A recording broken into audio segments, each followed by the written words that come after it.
Hello, everyone, and welcome into your Friday edition of Dropping Dimes here on my own channel. So we're going to talk about the two conference finals and whether or not either of these teams can overcome their 3-1 deficit.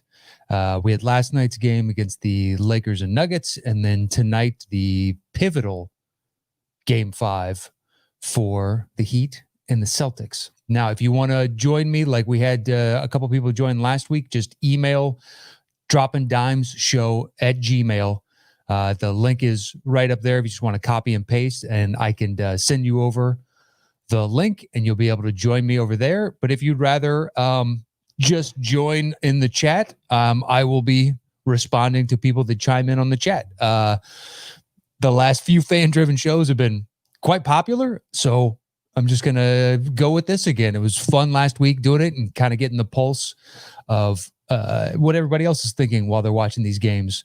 So I'm just not talking by myself. And it's also good to get outside perspectives because, I text with friends during the games and whatnot, but it's good to see, different opinions. So last night's game. And first, there's first comment from Ramon Koch. Koch.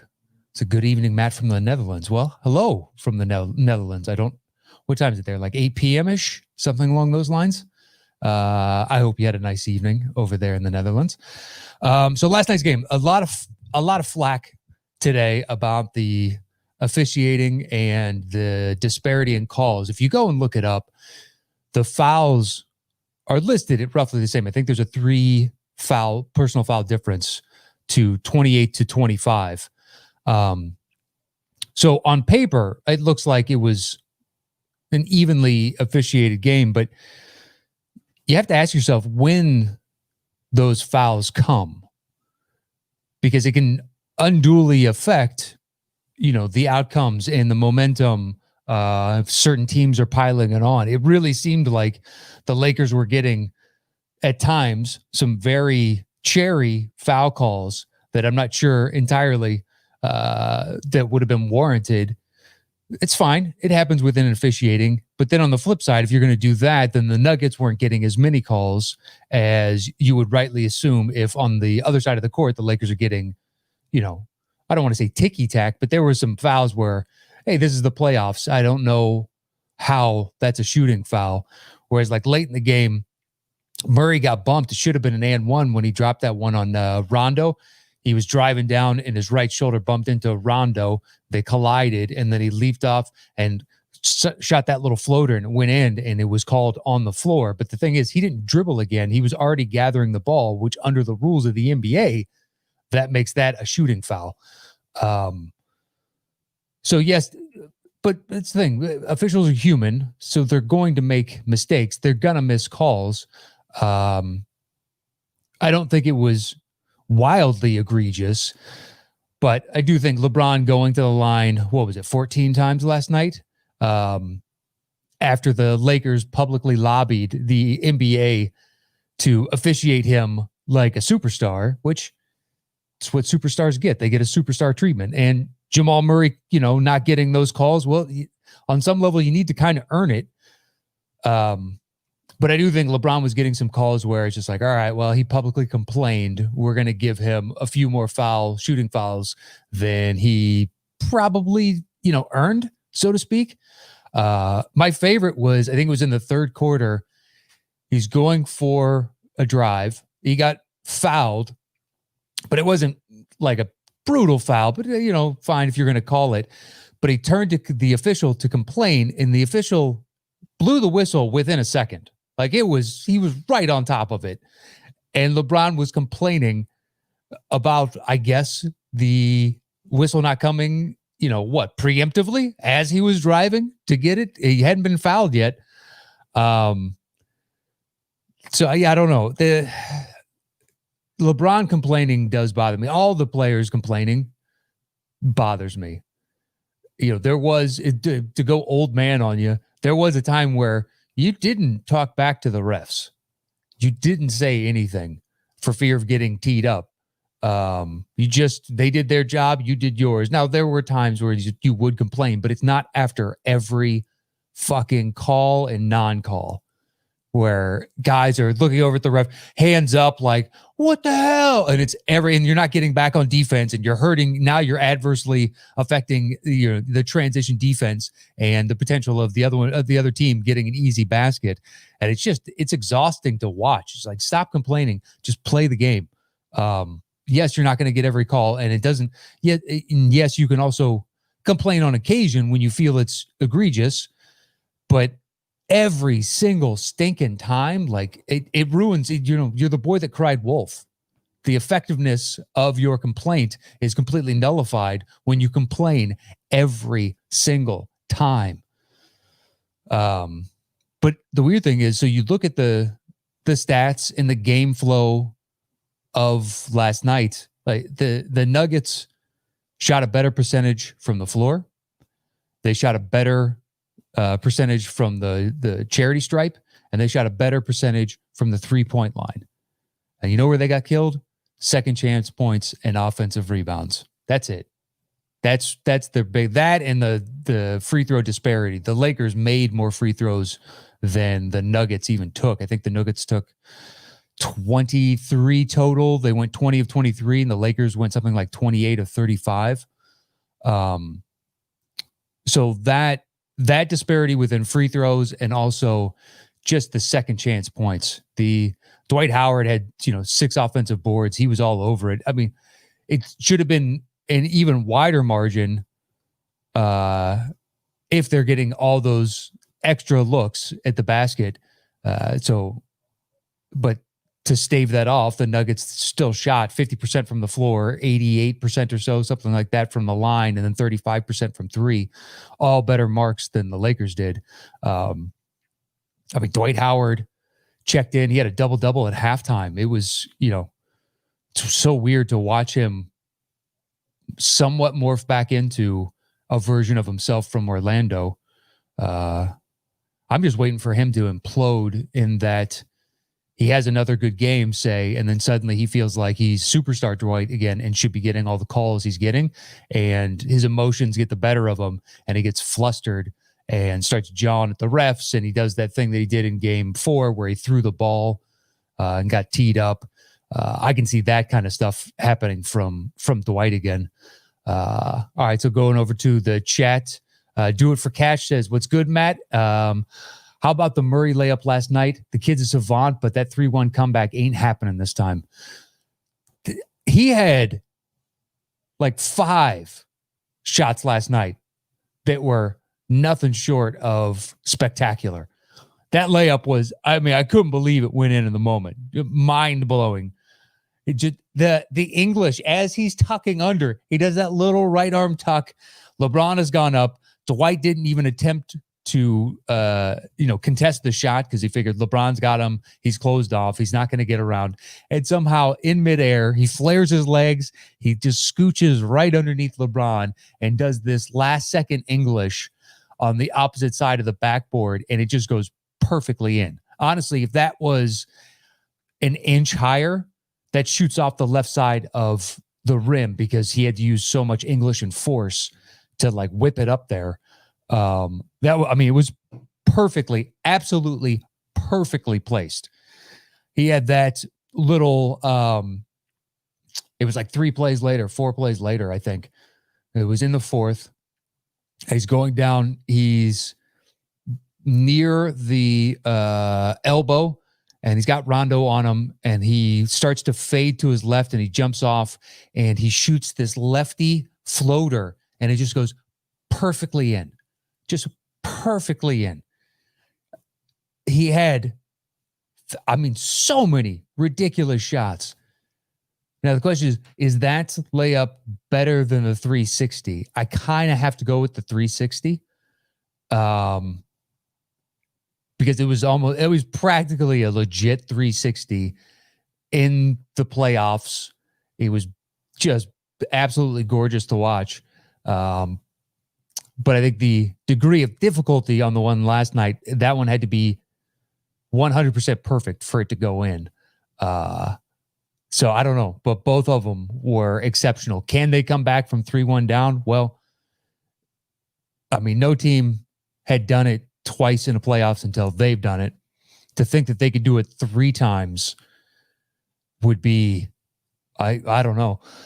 Sorry, allergies are killing me today. But I joked before this started, the only thing the Lakers don't want to do is go up 3-1. Last night, I just about tweeted out, like, the Lakers should lose this because otherwise the Nuggets have them right where they want them at 3-1. But if any team can do it, it's them. Whereas on the flip side, I guess I have more belief in the Nuggets having done it twice already, of the plausibility of coming back from 3-1 than the Celtics, just because we haven't seen them do this. But it's entirely possible. So Daniel Savoa, put in LeBron just doing what he does, politicking through the media to get fouls coming his team's way. Yeah, part of the game. And he says that Lakers are going to win the series, but Murray is the MVP. Yeah. What's interesting is Jokic does not have a bucket in the fourth quarter of the last 2 games when I looked it up. Scoreless. And in the last game, they didn't need it. He came out from moment 1 and set the tone and got the offense humming and gave them the sense of urgency that they needed. So, yeah, I mean, I would say Murray is doing more to carry his team than any singular individual on the Lakers right now. I mean, this is flat out the emergence of the Nuggets. They're going to be a problem for everybody in the West going forward because you'll get a full season of Gary Harris coming back. Michael Porter Jr. is only going to get better. Jamal Murray's 23 years old, and he's made the leap to superstar. And Jokic is already in that realm. He's been in the MVP discussion. So suddenly the Denver Nuggets are going to be, I mean, the West is just so stacked next year. I know we've been saying it, for a while now, for a couple of decades, that the West is so stacked, but it's not even a function of free agent movement. It's just young teams coming up, getting stronger. And if health holds out, it's going to be a problem. The West is going to be pretty insane next year. The Clippers are going to have to run it back, but what will the Lakers do, in free agency, especially if they win a championship? They might be able to get the random, 5-star free agent that's just kind of looking for a chip, doesn't need the contract anymore, depending on who's out there. But the Lakers will more than likely retool just a little bit to add some more firepower. They need more 3-point shooting, just more consistent 3-point shooting, even though KCP's done well for them so far. Technically, I think they got it right on the broadcast last night that KCP is probably the 3rd star on that team right now, which is just so interesting because they were pushing for Kuzma, but I don't know. Kuzma doesn't have it. Kuzma gets into those stupid little back and forth with Michael Porter Jr., where Michael Porter Jr., like that pump fake, and he floats over him and he shoots a 3. Kuzma the next time down was fuming. He fell for the pump fake, 2 times that I could think of egregiously off the top of my head. That one where pumped and then Porter Jr. just crouched down a little bit as Kuzma goes flying, and then Kuzma landed and jumped blindly and tried to put his hand up to do, ineffectually block it. Someone emailed over, so I will send you the link, and then as soon as he jumps in. But so Kuzma has not been the 3rd option that they were pumping him up to be. So be KCP, but they still need more shooting, I think, going forward because, Rondo is in the discussion for their best 3-point shooter thus far, which is crazy talk. In what world did you ever anticipate Rondo doing that? I didn't. I've been watching him for a long time. So Lakers go up 3-1. Can the Nuggets come back? Well, by rights, it could be 2-2 right now. And it's not like it's some huge deficit or disparity between the two teams.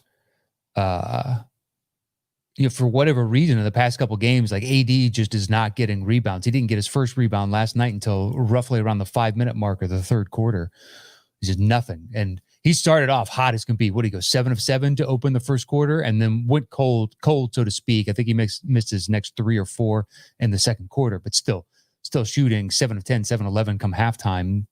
So he started off hot, but when you're that big and you can switch between the 4 or 5 easily, the 3, hypothetically he could guard anyone out there, you should be getting rebounds pretty effortlessly. So I find it interesting that the past 2 games he has just been ineffectual at getting rebounds in the first half of the game through a big chunk of the third quarter as well. Now some of that is just positionally. Whoever he's D'ing up could have him out, near the arc, as opposed to down low, and you're not going to be around to get as many rebounds. But, rebounds are about effort and putting yourself in the right place at the right time. Look at Dennis Rodman, arguably the greatest rebounder of all time, undersized against a bunch of centers and whatnot that he's going up against, but he knew placement of the ball, trajectories, guys' favorite places to shoot from, and he studied misses in essence, and then effort. Just he out-efforted anybody that he came into contact with on the defensive end. So yeah, AD not getting a rebound is really interesting. I mean, if that trend continues, you would think that would be a slight Achilles heel for the Lakers, because they need him out there filling up the stat sheet. You need consistency from him and LeBron if you're going to have true championship aspirations. That being said, if they can finish off the Nuggets, they match up so well against either of the 2 teams remaining. It still is a case of their top end talent just flat out trumps anything left. And then it's a question of can players 3 through 7, it's what I've repeatedly said throughout these playoffs, can players 3 through 7 step up? And so long as you get 1, maybe 2 of those, they're going to be a near impossible out. But the Nuggets have shown they're in all these games. So it's totally possible, but it looks like it's the Lakers to lose, especially since the Clippers went down. That was their biggest, looming threat. And now, the Heat or the Celtics, I can't imagine either of them getting more than 2 games off of them, let alone winning 4. That being said, it's kind of hard to go against the Heat right now because they've only lost twice in the playoffs. Twice.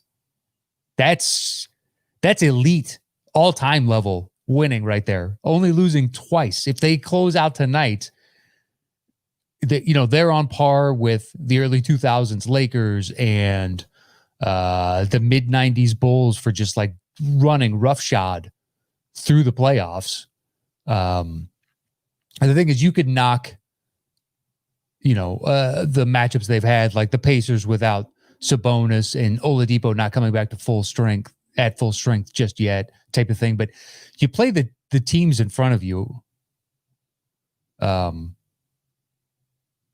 So it's not like they had any say in Sabonis coming down or specifically the other team. Now you can do the gamesmanship of maybe we lose a couple before so we get the right seeding that we want and stay out of, X's bracket type of thing.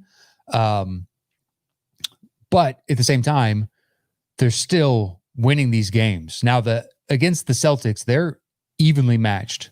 Points scored is the exact same. It's 441, I believe, for the 2 teams. So they've scored the exact same. Now, a lot of that comes in the blowout win by the Celtics, but they were up in both games 1 and 2 and just kept letting the Heat get back into it. So this has been a back and forth. That last game, game 4, was the first one where they held serve from, in essence, tip and carried it through to the very end. And just they maintained and held a lead for the entire duration of the show. I'm All right. Well, I sent someone the link. I don't know if they're coming or not, but that's all right if you don't. If anybody else wants to join, the email address is at the very top, and you can rifle in your or just send an email, and I can send you over the link if you want to join. Let me get a little sip of water. So back to the Lakers and Nuggets, and then we'll switch over for the last 25 or so to the Heat and Celtics before we get too far off on them. What adjustments should the Nuggets make? Well, they need to protect the boards.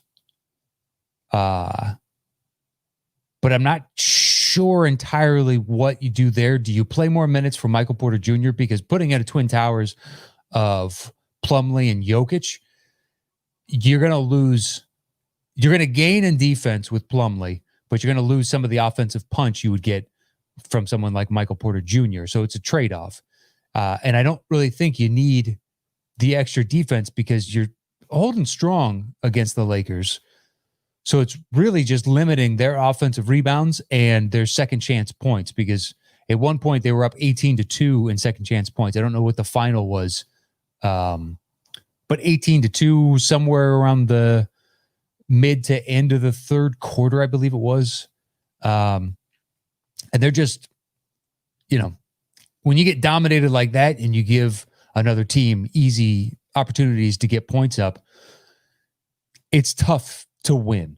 Even with the heroics of Jamal Murray, with all the confidence in the world, just shooting from anywhere. It's impressive, man, because at this point, he has gotten to the realm of, so long as it's within rhythm and his rhythm, there's an excellent chance that's going in. And last night, another thing too, was kind of strange for both teams. I can't remember the last time I saw a game like that where threes rattled in and out. Like they were halfway down numerous times for both teams and then would just spin right back out, just like this, and then shoot out. So if the Nuggets can get just a couple more of those, if they can increase their 3-point, because they took 28 threes. I believe they went 10 of 28 from three. If they got just 2-3 more of those to drop in, well, suddenly they have the lead in this game, and the Lakers are the ones that have to climb back in. And I love all the confidence from Jeremy Grant. He took a couple shots last night where Reggie pointed it out on the broadcast. That is a function of confidence from the previous night's career high, or the previous game's career high. And I agree wholeheartedly. When Reggie pointed it out, my thought was like, look at the confidence.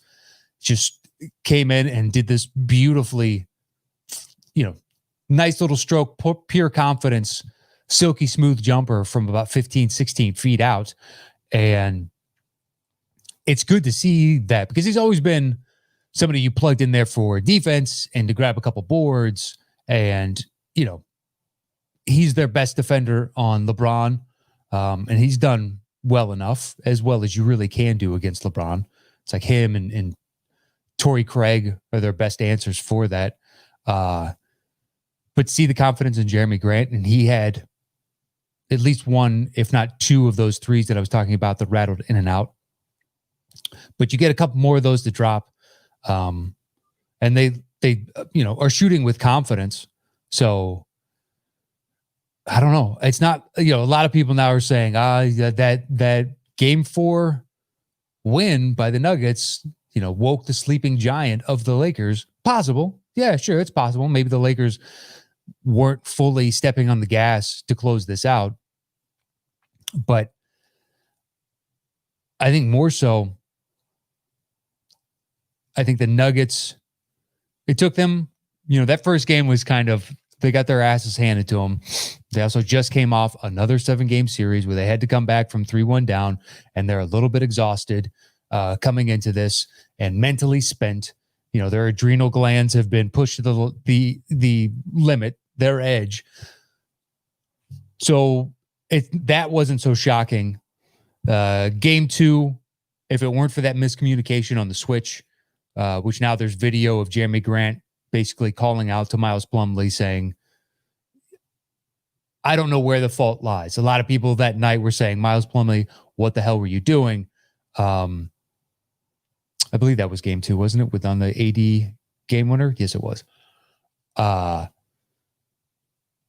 So if it weren't for that switch, we'd be knotted up at 2 apiece right now. And then everybody would saying, oh, this thing could go 7, and still very well could. I'm not willing to give up on the Nuggets just yet. They've shown resiliency and the toughness to have now having done this twice, that anybody out there watching, if you don't believe that they can do it again, I don't know. I don't know what games you've been watching, because they were in it last night, and they very easily had certain calls not broken up the momentum, taken over the lead, and maybe built up a couple points. So I don't, it's weighted in the Lakers' favor, yes, but I don't think this is a fait accompli where it's done and done. I think, we'll obviously see it from jump if the Lakers come out full throttle, perhaps, but at the same time, the Nuggets have played better with their backs against the wall than any team in the playoffs. So as much as the NBA really wants the Lakers in the finals, I think they're actually kind of happy that it's 3-1 right now. And now the storyline is, can the Nuggets do it again? It creates this entire drama around already a pivotal game 5, but it elevates it into the overall consciousness of casual fans of, wow, this could be historically significant if they can do this, a third time. All right, so let's go over to the chat.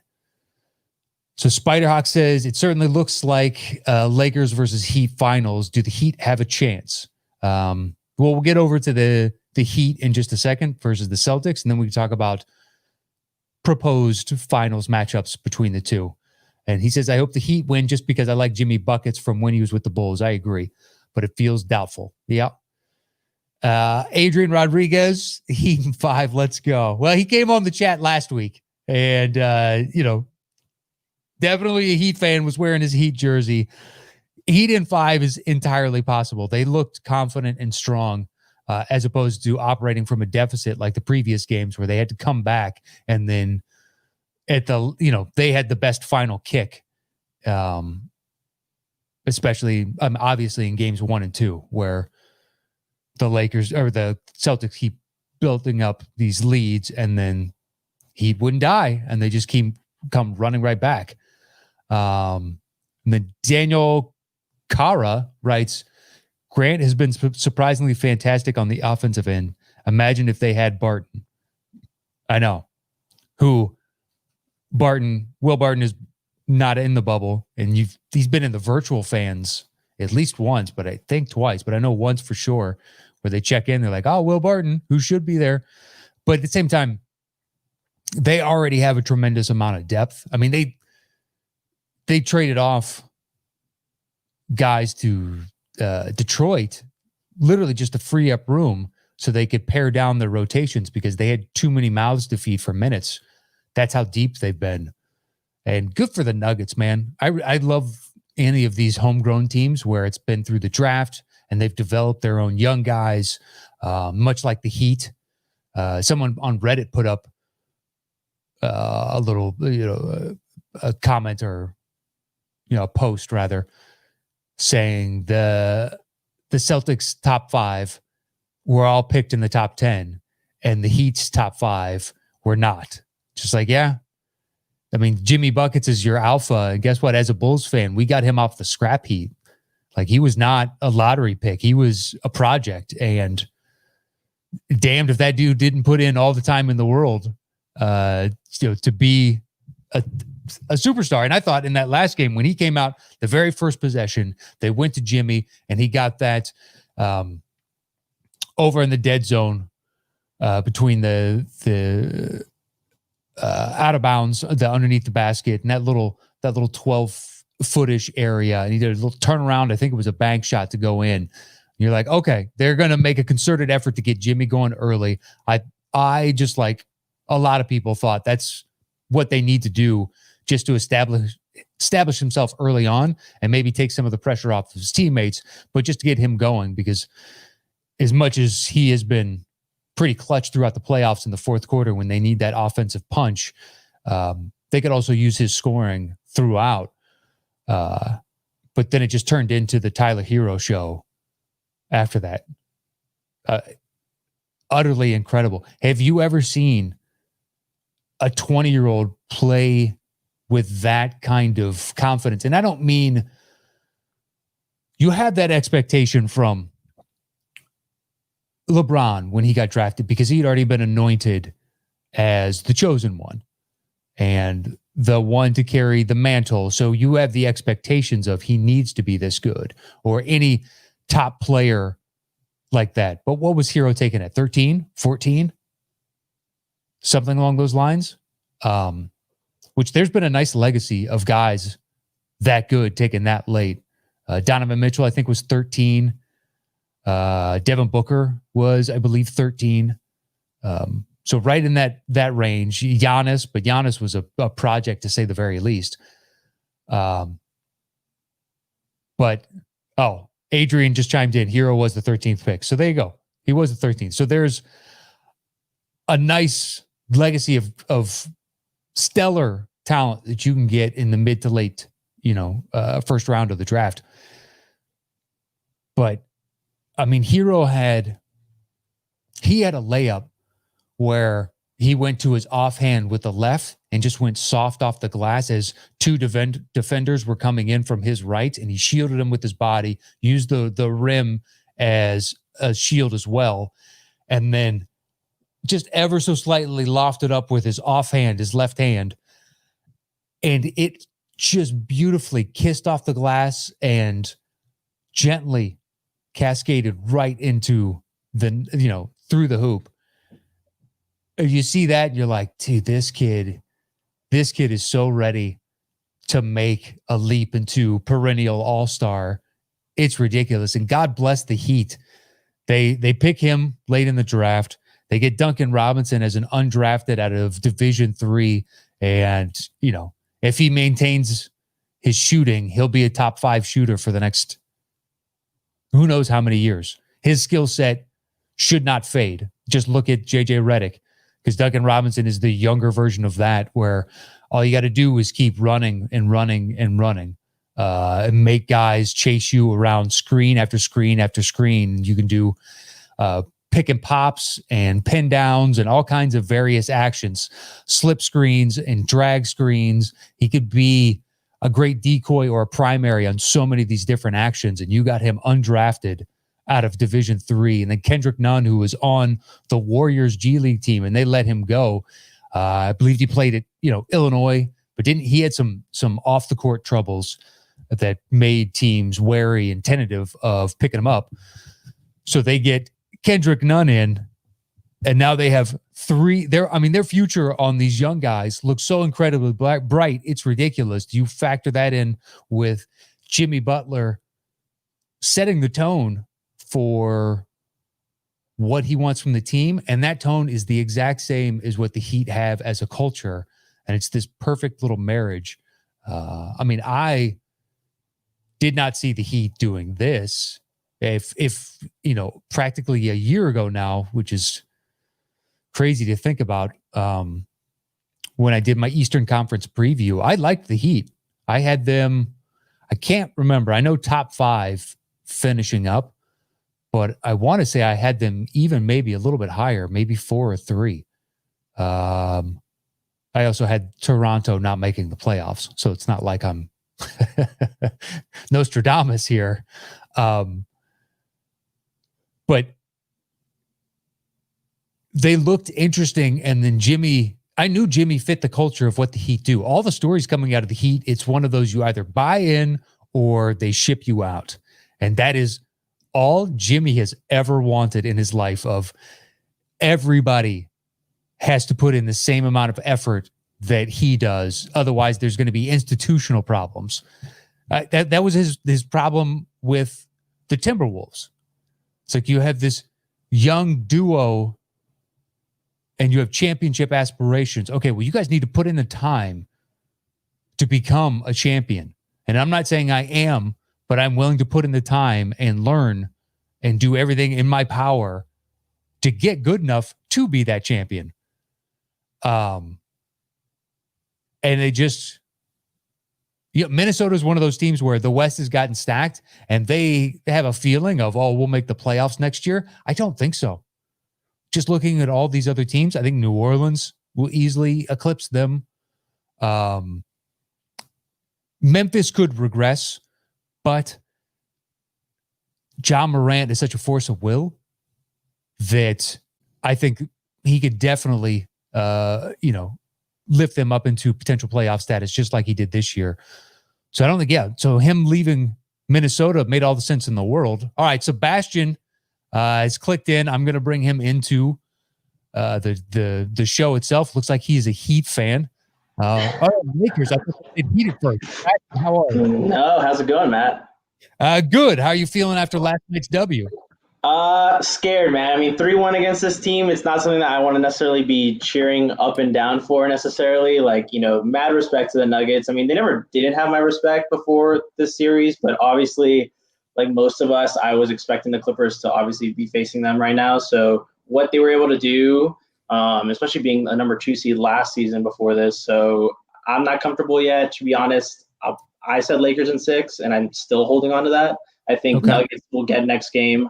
And then hopefully we can close it out. I mean, but we'll see. I mean, it's who knows right now. I'm more excited about the Eastern Conference games because it's just more exciting. I mean, I don't think anyone expected what Hero to do last game. Like, no. I was just, and as someone who took a Celtics money line bet, I was perfectly fine losing that game, losing that money with the way that the Heat just overperformed. I mean, Celtics didn't show up until the second half, and by that point it was too late. At least Tatum, Tatum no-showed in the first half, and Van Gundy kept pointing out, like, man, he looks off. Like, there's something wrong. He has some injury that he hadn't disclosed. Fake injury. And I don't know if that is the case. I mean, I know what you mean in that one, even though it's 3-1, I think there's a better chance of that going 7, whereas the Lakers, you have LeBron, and he's been there so many times. He knows the mentality and the mindset that you need in a Game 5 closeout. Even if they lose Game 5, it's just you got to beat LeBron and AD 3 straight times, and that is really difficult. Now, my question to you as a Lakers fan, how do you feel about them politicking for the free throws? Yeah, I saw that a lot too. I mean, what's crazy though is that we have the exact same number of fouls with the Nuggets. I think it's like 113 right now. It is. It's even. It's the exact same. So I can see that, and I get that. I don't know. To me, I think I'm not going to sit here and be like, oh, I think it was needed. I think for LeBron. I mean, to be honest, I think it was a little kind of like petty. Obviously, the calls come after you lose Game 3. I mean, where was this after Game 2? If you're going to make such a petition, but I feel like any team is only going to do that once they're now, potentially on the downside. So I wasn't a fan of it, but at the same time, it's like, look, whatever. I mean, everyone's going to make up a narrative of like, this is the reason why, you guys are going. It's just like, whatever. Like, I'm not going to sit here and be like the complete Laker, like stan and be like, and defend it. Like, no, it's never been me these last 20 years, but I thought it was a little petty. I'll be super honest, but it's after when I saw that the fouls were the exact same afterwards, I was like, all right, this was for nothing. So. And to politic for LeBron, that's if they were politicking for AD, I'd be like, I'm sorry, AD, you haven't earned the right to bitch about this yet. Whereas LeBron's like, he's been to the finals so many times. He has clout. He's veteran status, right? Like, so he can have that, especially, and I know there was arguments made from some sports broadcasters about that whole LeBron foul on Jamal Murray towards the end. That should have been a call. And it's like, I mean, the reason why they're not going to give it is because of the fact that you just said he has so much clout that it could go either way. That's such a topsy-turvy call, The thing is, that in the playoffs is negligible. Yes, he got fouled by letter of the law, but in the playoffs, it's like not so much. There were other ones where it's just like, okay, if you're going to call it on one side, that is the exact same play on the other. Just want some sort of consistency. Whereas that foul that people have brought up, I agree with that. That should be a no call in a Game 4 in the conference finals. That's a no call. To just let the guys play. And if anybody should get free throws, it is LeBron. But at the same time, it's like you're still winning these games. You're still up at this point, 2-1 coming into this game. It's not as though you're down 2-1 and not getting the foul calls. Then publicly complaining makes more sense to me. But I'm not going to knock them for it. So you think Nuggets take the next one, but Lakers close out, so it goes 6. What about in the Eastern Conference? It's so tough. I mean, everyone that I'm reading to on Twitter is saying, "Oh, take the Heat in the points and the money line." I'm like, I don't know. I just feel like everyone was saying Celtics were going to get last game, and then the Heat did, and now people are riding on the Heat coattails to close it out. I think hopefully the Celtics I feel like they just know when to bounce back, appropriately. I think hopefully Tatum gets out of whatever slump. I don't even want to call it a slump, but he hopefully can come in strong. I think, but not only him, I think Marcus Smart. Like I feel like he was kind of sort of not present last game, in my opinion. Okay. And a couple other key players. I think Jalen. I feel like once the whole dynamic of that team gets going, I think they can go far. I think they can go to a 7-game series is my thing. But I don't know. But I mean, then you have, people like Hero just come out of nowhere, and obviously Jimmy Butler's doing his thing. So I think tonight I'm thinking the Celtics, but will not be surprised if the Heat just close it out, depending on it's really going to be, I think, determined of that first half and how the Celtics play. Because you can't just have a perform, and that was the reason you can't perform like that in the first half and expect to just climb back the second half and have Tatum really be kind of carrying you. I think that last game. Yeah, especially since the Heat have done that numerous times, which is climb back from a deficit within this series, whereas the Celtics haven't been asked to do that until that last game, really, where that was the first time where they were down the whole game. They've mainly held serve each one and then lost it late outside of the one win they have. The weird thing about watching the Celtics, when they go dysfunctional, is when they turn into iso ball. They have so much talent that they should be able to out-talent the Heat. And it's nothing against the Heat. It's just if Jaylen Brown, Kemba Walker, Gordon Hayward, Marcus Smart, and Tatum all have it going, right? Dear God, that's 5 options. They can all shoot from 3 and finish at the rim. What the fuck do you do with that? Exactly. But they fall into these patterns where, okay, Jason, dribble at the top of the key for 10 seconds and then try and do something, or Kemba, crab dribble for a while and then penetrate, gets nowhere, backs back out, does it again. It's just like, what is this fucking offense that I'm watching? And then other times they are moving the ball. When that ball whips around, they're practically unstoppable because they have so many pieces that just when they get into this weird late 90s ISO shit is when I think that they screw themselves.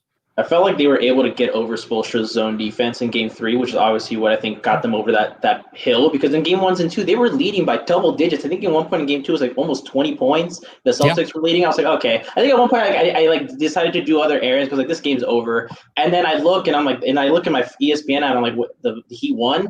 And so I think that was a big factor. I was making a joke with a friend. I was like, maybe there should be another locker room blowout after, the last game for them to hopefully win this next one. Because clearly that seemed like that almost worked for them, Game 3, after that post locker room blowout that they had won the following game. But I mean, obviously that's that was a joke aside. But I really don't. They need all 5 to get going. I think that was a huge factor in those first 2 games. It was just letting up on the defense in the fourth quarter was what I think was their downfall. And then in Game 3, finally, I think able to get over, those mistakes, and I think Brad Stevens learning from that too.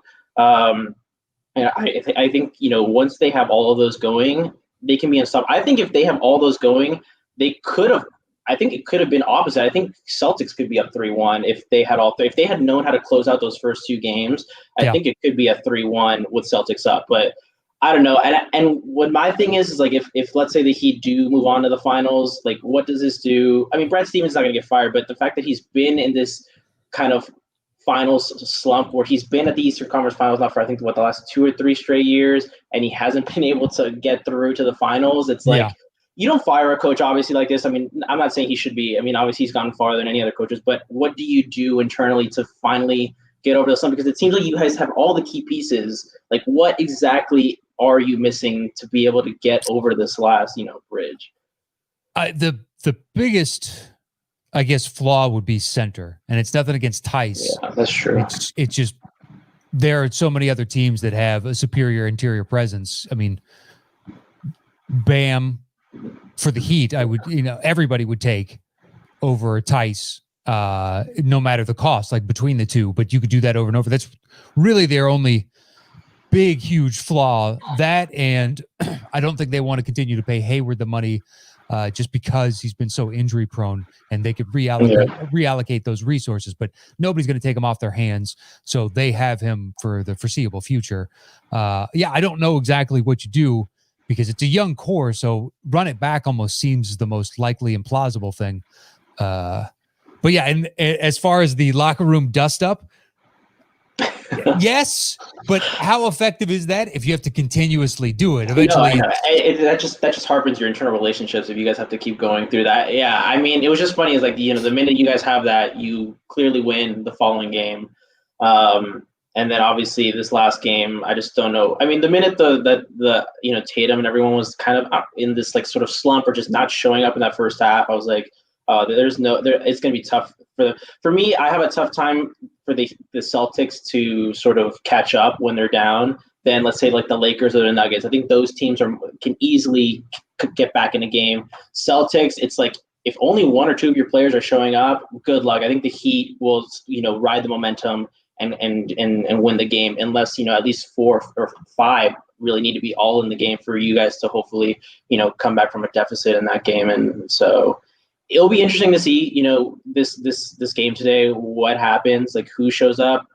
I really don't know who to pick. I mean, I think the Heat will be interesting just because they're such a young team, right? Like outside of Jimmy Butler, it's pretty much a young core, right? And I guess Iguodala, but I mean, who cares? Yeah, so, Jai Crowder, and outside of them, for the most part, it's a young rookie team, which I want to say like could be a good matchup with the Lakers. I don't think that they would win the series, but I think they could at least it would be a good fight. I think it could go to 5 or 6 games against the Lakers if that ends up being the matchup. I mean, who knows? I don't want to knock on wood, speak too soon, but I think they will be the most exciting team. Although, like I said, I am a fan of Tatum. I am a fan of a lot of the key players on the Celtics too, and I would love to see obviously a Celtics Lakers game more than a Lakers Heat. I think like most of us, I think not just because of the brand rivalry, but I just think the Celtics are just a more exciting team. I think when you have all those 5 pieces running against, LeBron and AD, which are the primary two. And then, you have, I mean, outside of those two, you said it before too, we don't have a third guy. I don't know why people keep saying Kuzma. Kuzma should have been, and he just didn't live up to that potential, unfortunately. And I think he'll be traded most likely in the offseason, whether we win or lose. I just think it'll be a trade. And Danny Green needs to go too. But yeah, so it'll be interesting to see like how it goes. But I really want the Celtics team to be there. They're more fun to watch for me when they have all pieces going. Like you said, they're just more fun to watch. But I don't know. All right, well there you go. I'm gonna drop you out because I got to close the main show. But thank you, Sebastian, for joining me. Sounds good. Great speaking with you, Matt. All right, enjoy the game tonight. All right, you too. Yeah, I mean it's so. Right now, the Heat are playing with all the confidence when you watch the games. You watch that last game, and Tatum not showing up in the first half just seemed emblematic of the Celtics as a whole. It's like late in the game, who do you want taking a shot? And you can go through the roster. And right now, I'll take Jimmy. I'll take Dragic. I'll take Tyler Hero. Possibly even Duncan Robinson. And then you get over to the Celtics side, and it's like late in game, the only clutch, like if you need a big 3, it's been Jaylen Brown. He's been the one that's making them late when they need it. And it's like otherwise it's Tatum to do a step back like he did in game 1 from 32 feet for no reason whatsoever. You don't need it. You just need it to drive in, make the defense collapse.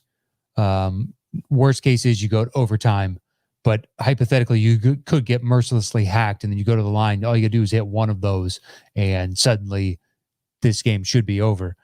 So right now, I mean, I want this to continue. I don't want it, I don't want either one to be 4-1. I want them to go 7 games personally, just because it's more fun to watch as the drama builds and builds and builds. And then eventually there's like a pressure release as we get an ultimate winner. But as much as I like the Celtics coming into this, like I said in previous shows, whoever won the Celtics Raptors series was going to win the East because I just thought those teams were more complete. Right now, the Heat are playing quite possibly with the most confidence of any team in the entire playoffs.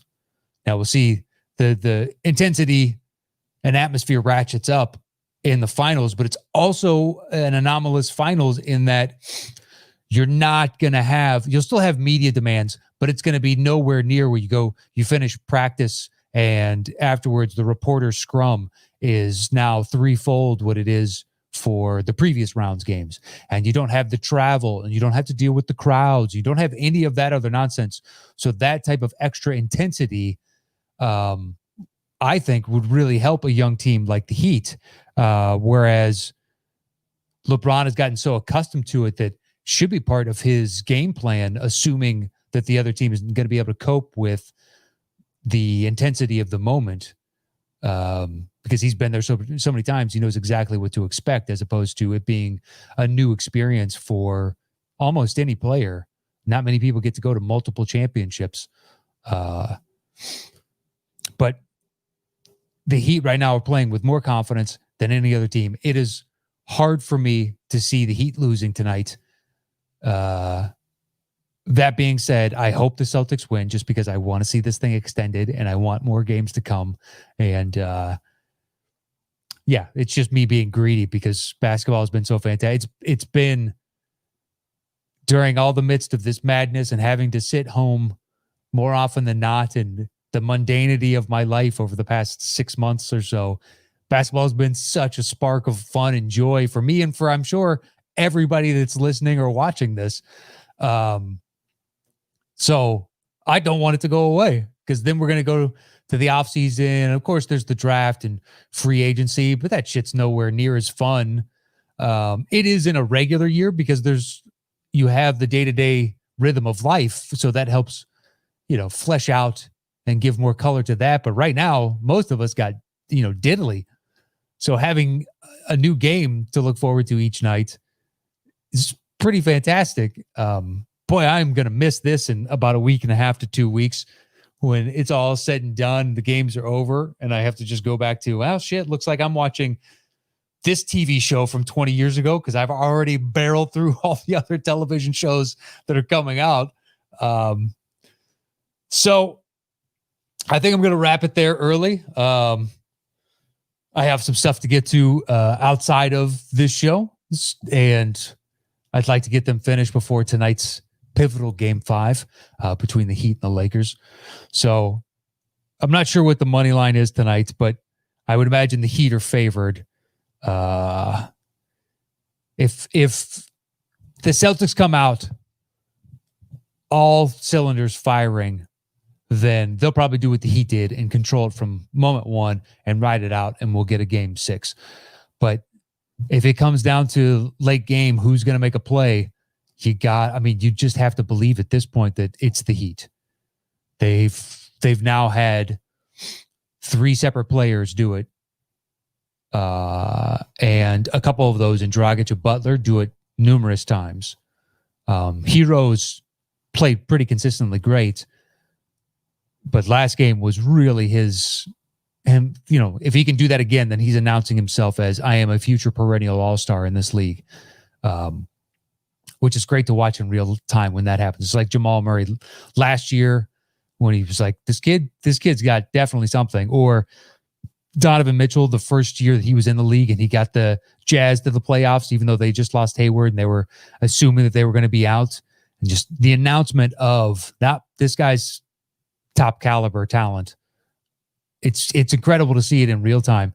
And Tyler Hero did that in the last game, and we'll see what the Heat can do in this one. I think the Heat win it, but I'll be damned if I'm not going to be rooting for the Celtics tonight so we can just keep more basketball in our lives. It's nothing against you, Heat fans. I'm just greedily don't want to go back to the mundanity of having nothing outside of football once a week or the crappy Thursday, now Friday games. And I don't watch baseball. Maybe a little playoff baseball this year. More than the World Series. But that is it for Dropping Dimes today. I'd like to thank everybody that joined in the chat. It was lively once again. I didn't get a chance to get over that because Sebastian came on. But But I'm enjoying these Friday shows where it's interactive with you and we get to have some sort of discussion. So that is it for Dropping Dimes. I'd like to thank all of you for joining me today. I hope you had fun, and I will see you guys back. So if the conference finals end tonight and tomorrow, I am going to try and do a emergency, so to speak, betting odds show. Got to line up schedules, but I got Makuga and Sean Green to come on. And Sean runs I had him on when I was on Collider, but he runs a sports gambling website and a podcast. And between his love of sports gambling and Makuga's love of sports gambling, they can come on and give me a nice education as to, hey, here's what the bets are, and here's where the sharps are putting their money, and so on and so forth. I think it'd be a fun show. And I was waiting to do this with Makuga anyway, and some people have been chiming in, hey, you should get Makuga back on and talk about some bets after Owen came on last week and was asking about bets. And be like, trust me, I already had that thought. I wish Makuga watched basketball because I would have him on. I would have already asked him to be on. But he rightly says, listen, I like gambling on basketball, but if you're looking for a basketball opinion, you might want to go elsewhere. And I appreciate that type of honesty. I asked someone else who's a correspondent on the NFL on Fox, and she's great. But I've never done a sports show with her. And I know she does sports shows, and we've been friends for a long time. And I was like, hey, do you want to come on and do basketball? And she's like, I would love to, except I don't know anything about basketball. So, and I was like, I appreciate your honesty, as opposed to just saying yes to every opportunity and then lying your way through it. Because I don't know if you guys do it, but if somebody is just, you can tell, at least I can tell in basketball, when someone is passing off another person's opinion and they haven't watched the games, they haven't, spent countless hours on Basketball Reference or Cleaning the Glass or Hoops Hype or RNBA or anywhere else that you go. Just like, I don't know. There's a difference of when you're living this as opposed to passively watching highlights. And so if to those, so Makuga, I would have had on sooner, but he's honest and just like, I can't give you a learned opinion. Whereas if I did an NFL show, I would have Makuga on as much as he wanted to be on. So anyway, that is it. Look for a Makuga and Sean Green special sports podcast. If these things close out, I would guess Monday that I would do that. Probably a little bit later in the afternoon, not the usual noon, because I have another taping at noon on Mondays. So maybe like 2:00 or something, but I'll tweet it out. I'll put it out there. Hopefully I see you guys there. If these get extended, basically, if this gets extended, they both go to game 6s, but it closes out. So then Wednesdays would be the sports gambling. If it goes to game 7s, then I might, it just depends on when they start the finals. I'm going to do a sports gambling a day or two before that in the gap of time in between each, because that's the best time to fit it in. Then we can talk about the lines and where the sharps money is going and everything I just mentioned. So that is it for Dropping Dimes today. Thank you to everybody that joined in the chat. It was awesome. And for Sebastian for joining me in. I kind of like these Fridays going with you, with you that are paying attention to the games just as much as I am. So I would look for you guys at some point, obviously Wednesday and Friday next week, but hypothetically maybe even Monday, Wednesday, Friday, to get that sports gambling one out there. You can follow me anywhere at Matt Knost. If you're watching this and you want to subscribe to the channel, that'd be awesome. And if you're listening, subscribe to the feed of your choice on whatever podcast platform and leave me a rating and review. I'd thoroughly appreciate it. That is it for Dropping Dimes today. Everybody enjoy the game tonight and tomorrow. Have a good weekend. Stay safe out there. And I will talk to you guys next week. Adios.